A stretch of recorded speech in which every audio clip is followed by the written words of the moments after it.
Every time I enter the Senate, I'm greeted by 5 remarkable, redoubtable Alberta women. Emily Murphy, Nellie McClung, Irene Parlby, Henrietta Muir-Edwards, and Louise McKinney. McKinney was a teacher, preacher, and temperance crusader, and the first woman in the British Empire to be elected to a legislative assembly. Irene Parlby was a rancher in central Alberta who became Alberta's first female cabinet minister. Henrietta Muir-Edwards, the oldest of the group, was a journalist, social crusader, and publisher, the doyenne of Canada's suffrage movement. Nellie McClung was a novelist and journalist, an Alberta MLA. And Emily Murphy, another crusading journalist and author, was one of the first women in the British Empire to serve as a magistrate. They didn't share the same politics, or the same party. Murphy was a conservative, McClung a liberal. Parlby belonged to the United Farmers of Alberta, a forerunner of today's NDP. Edwards and McKinney were independents. Yet one day in 1927, they all met at Emily Murphy's house for tea and agreed to join forces, to argue before Canada's highest court that women in Canada were persons, not just in terms of pains and penalty, but in terms of rights and privileges, and thus eligible to serve in the Senate of Canada. And when they lost their case before the Supreme Court, they appealed, as one could in those days, to the Privy Council in London. On October 18, 1929, the Lord Chancellor, Lord Sankey, a progressive member of the Labour Cabinet, ruled that Canadian women were indeed persons, with all the legal rights of Canadian men. It was a revolutionary moment.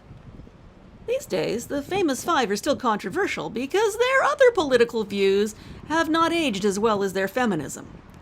Emily Murphy was an outspoken, vicious racist who opposed Chinese immigration, black immigration, Jewish immigration, Ukrainian immigration. If she'd had her way, my grandparents never would have been allowed into Canada. Nellie McClung was more sympathetic to new Canadian immigrants. Henrietta Muir-Edwards actively campaigned for First Nations women to have the same legal rights as white women. But just like Murphy, both McClung and Edwards believed passionately in eugenics and in the forcible sexual sterilization of those they deemed unfit to breed. So did Irene Parlby, who was actually a member of the Alberta provincial government which brought in the shameful Sexual Sterilization Act, which remained the law in my province until the early 1970s. McKinney wasn't an outspoken eugenicist, and she was quieter about her racism than Emily Murphy, but her views were pretty problematic nonetheless. All 5 were imperialists and colonizers, classists and racists, who fought fiercely for the rights of women who looked and sounded like them, and were not so enthused about rights for others. But let's not ignore what they accomplished nonetheless. Legal recognition that women were, well, people, with equal rights to men. And the revolution didn't stop there.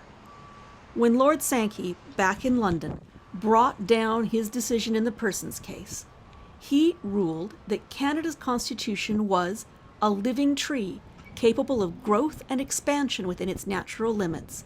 He said our Constitution was in a continuous process of evolution.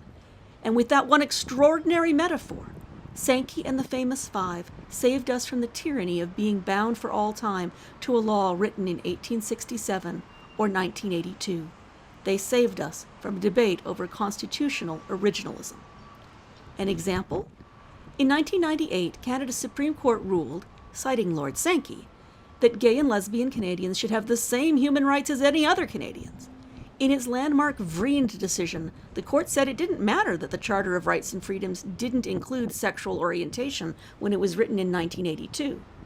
The judges said our Constitution was a living tree, and that we had grown and evolved to the point where it was unconstitutional to discriminate against LGBTQ Canadians. The ruling might not have pleased the ghosts of Louise McKinney or Henrietta Muir-Edwards, but that's not the point. The legacy of the Persons case isn't just that it established that white women were persons. Eventually, it ensured the equal personhood of all Canadians, regardless of gender, race, religion, disability, sexual orientation, or gender identity. The famous 5 were not one-dimensional heroines. They were complicated, flawed, remarkable, and sometimes evil individuals. Let's confront and admit their failings and their sins. But let's not forget the debt of gratitude we all owe them. Nellie McClung once wrote, "Sitting up on a pedestal does not appeal very strongly to a healthy woman, and besides, if a woman has been up on a pedestal for any length of time, it must be very hard to come down and cut the wood." It is not time to knock down these statues, but it is time to knock the famous five off their political pedestal and to accept their flawed humanity. We shouldn't demand that our historic figures be perfect to be remembered. Let's challenge ourselves to learn from their mistakes. Let's celebrate the living tree that is our Constitution and which shelters us all as the persons we are.